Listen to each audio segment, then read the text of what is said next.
Hey everyone, welcome to my channel. तो आज हम करेंगे एडेप्टेशन इन प्लांट्स क्लास 4 की साइंस का चैप्टर है ये। तो हम इस चैप्टर में क्या पढ़ने वाले हैं? Plants are found everywhere on the earth. Plants आपको हर जगह मिलते हैं।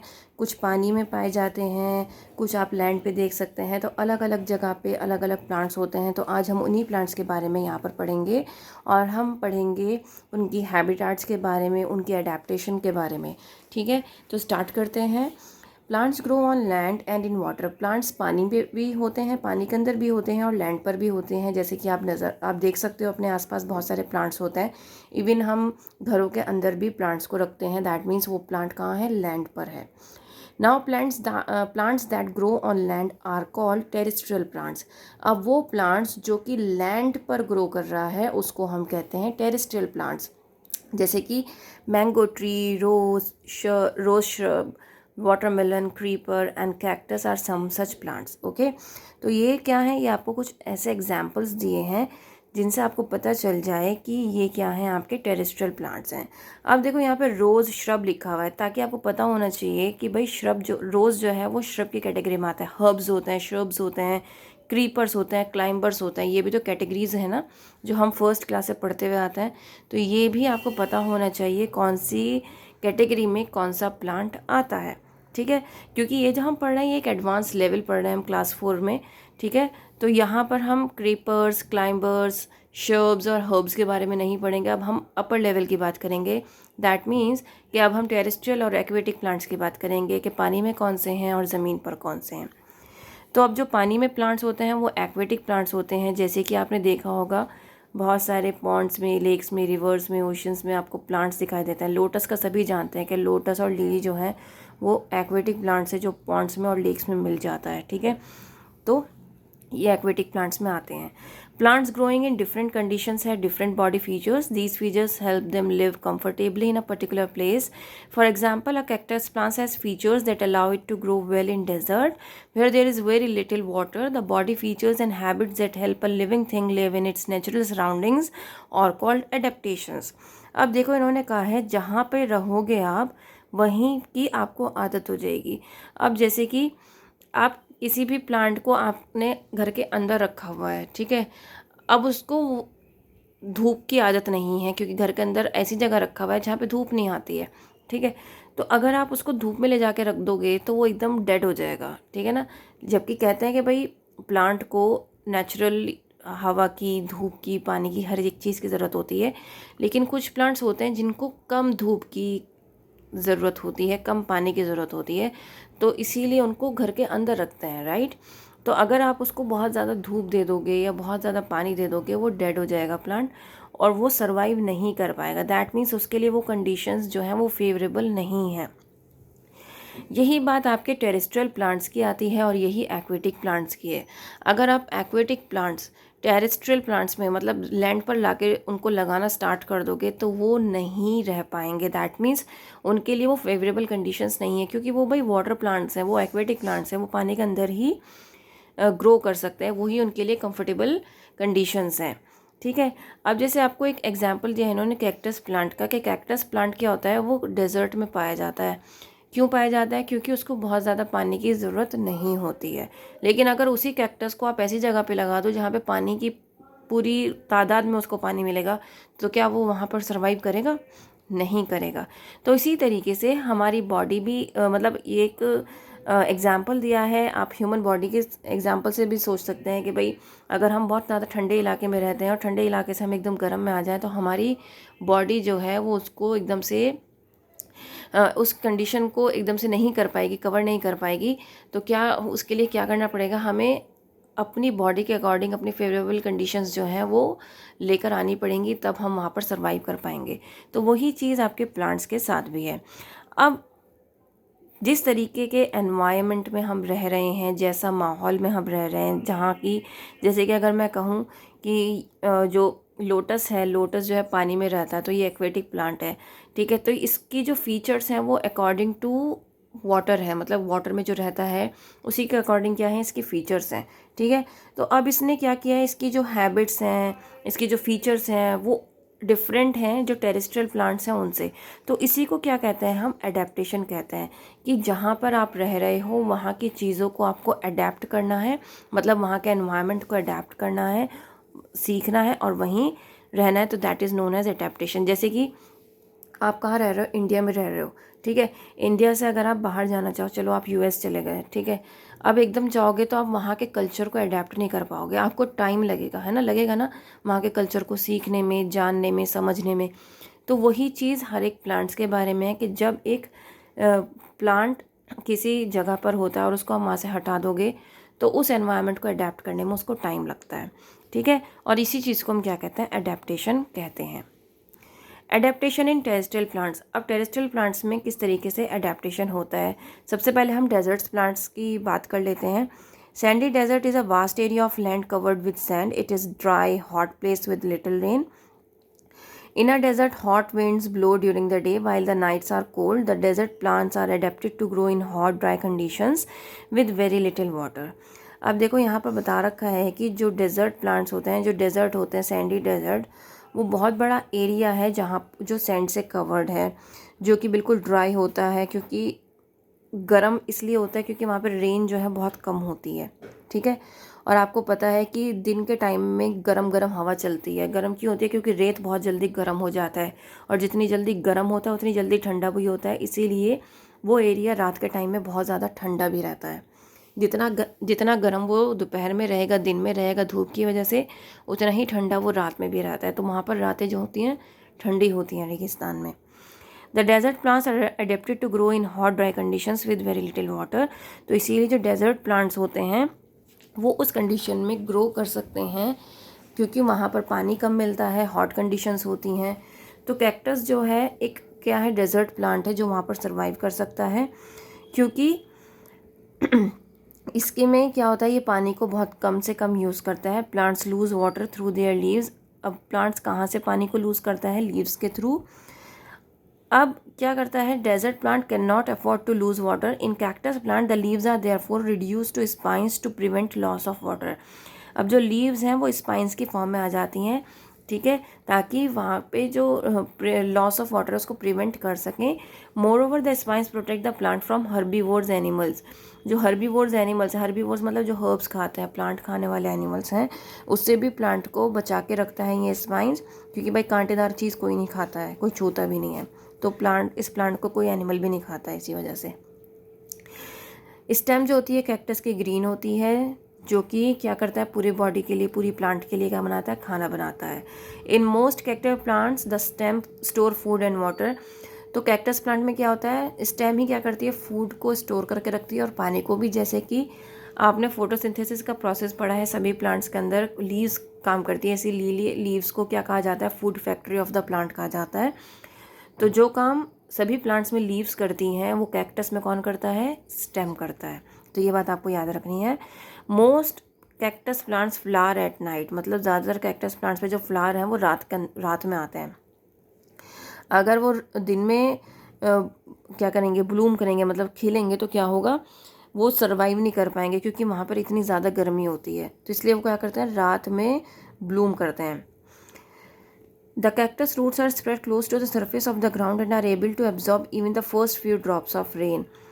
अब ये देखो कि जो कैक्टस प्लांट होता है उसकी रूट्स जो है ना वो ऊपर भी होती हैं, ऊपर की तरफ ही होती हैं, ताकि जो रेन ड्रॉप्स आती हैं ना वो एकदम से उसको एब्जॉर्ब कर लेती हैं, ताकि अपनी जो वो पूर्ति है वो कर सकें। क्योंकि आपको पता है कि भाई कैक्टस जो है वो बहुत कम पानी को यूज़ करता है। The cactus plant absorbs plenty of water when it rains and stores it in its stems. The plant survive on this water for the rest of the year. अब आप ये देखो, इसमें एक क्वालिटी होती है कैक्टस प्लांट में कि ये क्या करता है, जैसे वहाँ पर साल में एक बार अगर रेन हो गई तो उसमें वो इतना पानी इकट्ठा कर लेता है अपने अंदर, अपने स्टेम्स के अंदर, ताकि वो पूरे साल उस पानी को यूज़ कर सके। ये क्वालिटी क्यों होती है, क्योंकि भाई वो एक रेगिस्तानी एरिया है, सैंडी एरिया है, डेजर्ट है, डेजर्टेड एरिया है, जहाँ पर उसको पता है पानी नहीं मिलेगा, इसीलिए वो ऐसी जगह पर पाया जाता है, ठीक है। और वो क्या करता है, जब भी बारिश होती है या उसको पानी मिलता है तो वो इतना स्टोर कर लेता है अपनी स्टेम्स के अंदर, ताकि वो पूरे साल उसको चला सके। Next we have adaptations in plants of the coastal region. अब कोस्टल रीजन में एडेप्टेशंस कैसे होते हैं, Plants growing in warm coastal regions have to adapt to bright sunlight, strong winds, sandy soil, high humidity in the air and heavy rainfall. अब जो plants warm coastal region में होते हैं वो किस तरीके की वार्म, आपको पता ही है भाई, सनलाइट बहुत ज़्यादा होगी वहाँ पर अगर वार्म है, बहुत हवाएं भी बहुत चलेंगी जिसको हम लू कहते हैं कि लू बहुत चलेगी, सॉइल जो होगी वो सैंडी होगी, हाई ह्यूमिडिटी होगी, और क्या होगा, हैवी रेनफॉल होगी। हाई ह्यूमिडिटी मतलब क्या है, वाटर वेपर्स होंगे, है ना। Coconut palms have adapted themselves to growing in warm coastal region. जो कोकोनट पाम्स हैं वो क्या करते हैं, अपने आप को उन्होंने अडेप्ट कर रखा है ताकि वो ऐसे कोस्टल रीजन्स में क्या कर सकें, अडेप्ट कर सकें, अपने आप को सर्वाइव कर सकें। The strong flexible stems tolerates strong winds. जो उसकी स्ट्रॉन्ग फ्लेक्सिबल स्टेम होती है वो क्या करती है, विंड्स को झेल सकती है। जो उसके लार्ज फ्रूट्स होते हैं remain afloat in sea water for many days and can give rise to new plant on reaching the shore. अब अगर उसके वो प्लांट के जो फ्रूट हैं अगर वो गिर भी जाएं तो वो क्या होते हैं, वो इतने वो अडेप्टेड हैं कि वो पानी पे तैरते रहते हैं और जैसे ही उन्हें कोई किनारा मिलता है वहीं पर एक नया प्लांट स्टार्ट हो जाता है। ठीक है। लॉन्ग रूट्स हैं उसकी बहुत ज़्यादा, जो कि कहाँ जाती है, सैंड सॉइल में नीचे तक जाती हैं और फर्मली एंकर द प्लांट, और प्लांट को सीधा खड़े रहने में मदद करती हैं। The leaves are thick and are formed of many long strips to bear the force of strong winds. अब भाई ये जो आपने देख रहे होंगे ऐसे पतली पतली उसमें है, स्ट्रिप्स में है, तो ये क्या करती हैं, ये स्ट्रॉन्ग विंड्स को झेल सकती हैं। ठीक है। और इनके अंदर एक शाइन होता है, शाइनी सरफेस होता है, जिसकी वजह से ये स्ट्रॉन्ग सनलाइट को क्या करती हैं, रिफ्लेक्ट करती हैं। ठीक है।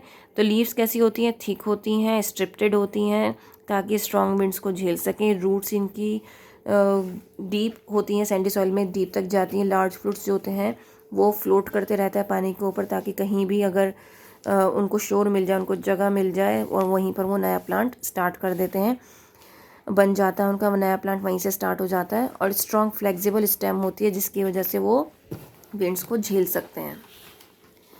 Now adaptations in plants of rain forest. अब रेन फॉरेस्ट में एडेप्टेशंस किस तरीके से होते हैं। Rain forest are in warm regions that get good amount of rain throughout the year. Plants growing in rainforest are adapted to grow in wet conditions. Most plants have smooth stems which allow water to quickly flow towards the ground. The leaves have a waxy surface and drip tips. Such leaves make raindrops run off quickly. Rain forest कहाँ होते हैं, warm reason में होते हैं जहाँ पर उन्हें पूरे साल क्या मिलती रहे, बारिश मिलती रहे। जो प्लांट्स रेन फॉरेस्ट में ग्रो करते हैं मतलब कैसे होते हैं, वो वेट कंडीशंस आपको पता ही है भाई, जहाँ पर नमी रहती है हर वक्त।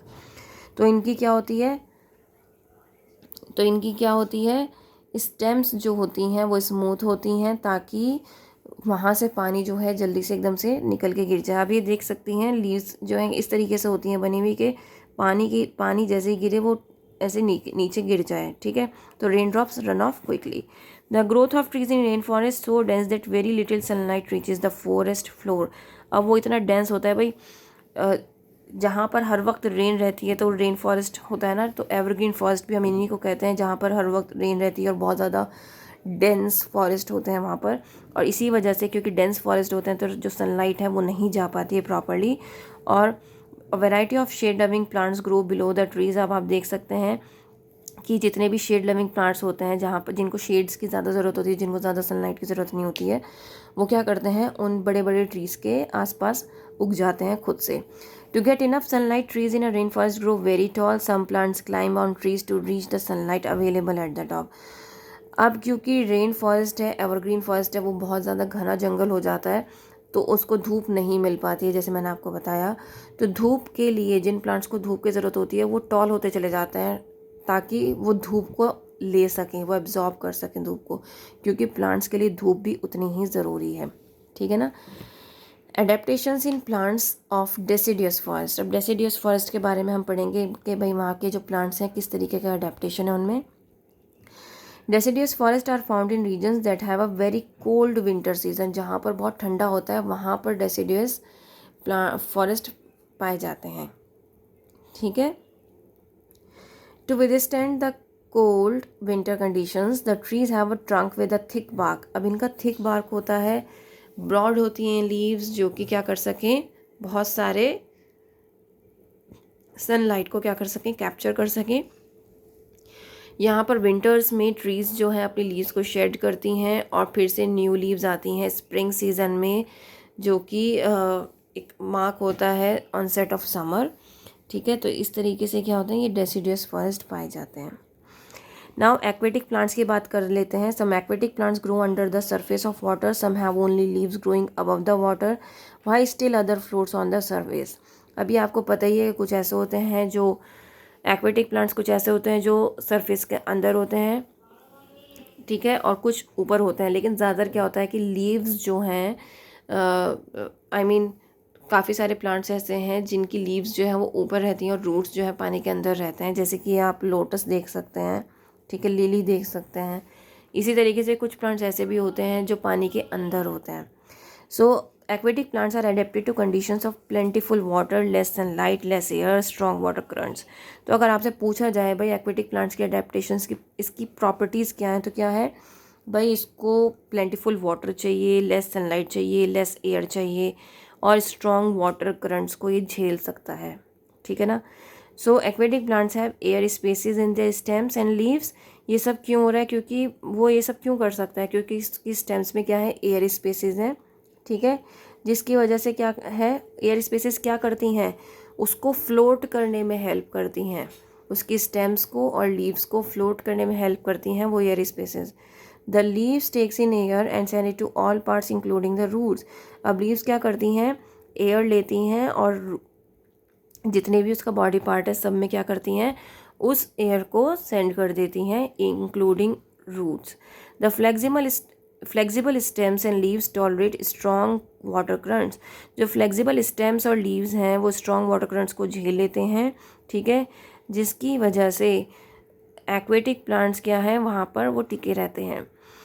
बहुत सारे एक्वेटिक प्लांट्स की जो सीड्स हैं वो फ्लोट करते हैं और बहुत दूर दूर तक पहुँच जाते हैं, और जहाँ पर भी पहुँचते हैं वहीं पे क्या होता है, एक नया प्लांट ग्रो हो जाता है।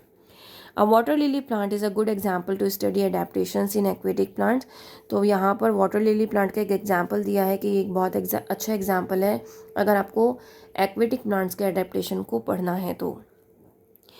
Its flowers and broad leaves floats on the surface of the water to obtain sunlight. The rest of the plant remains underwater। तो आप देख सकते हैं कि इसकी लीव्स जो है, फ्लावर जो है वो वाटर के ऊपर रहता है और बाकी सारा बॉडी पार्ट इसका वाटर के अंदर रहता है। Now adaptation in mangroves. So mangroves are aquatic plants. Mangroves भी क्या होती हैं, एक्वेटिक प्लांट्स होती हैं। They are trees and shrubs that grow in areas where the soil is clayey and is covered with salty water। ये उस जगह पर पाए जाते हैं जहाँ पर सॉइल जो है वो क्लेई होती है और पानी जो है वो खारा होता है। जो क्लेई सॉइल होती है below the water does not have air, so the roots of the mangrove trees grow above the ground and take it in air directly from the atmosphere. तो आपको ये पता होना चाहिए क्लेई सॉइल में क्या होता है, जो वाटर के अंदर होती है उसमें एयर नहीं जा सकती, जिसकी वजह से इसकी जो रूट्स हैं वो ऊपर ही रहती हैं, ठीक है, और डायरेक्टली एटमॉस्फेयर से क्या लेती हैं, एयर लेती हैं। अब मैनग्रोव ट्रीज में स्टिल्ट रूट्स भी होती हैं जो कि उसको एक्स्ट्रा सपोर्ट प्रोवाइड करती हैं उस ट्री को, ठीक है, जिसकी वजह से वो क्या है, स्टैंड स्टिल रहता है अपनी जगह पर। अब स्टिल्ट रूट का एक और फीचर है कि ये हेल्प करता है मैनग्रोव ट्रीज़ को वो ग्रो कर सके जितने भी ओशन है उसके एजेस पर, ताकि वो स्टैंड स्टिल रहे और उसकी ग्रोथ भी ना ख़त्म हो, ठीक है।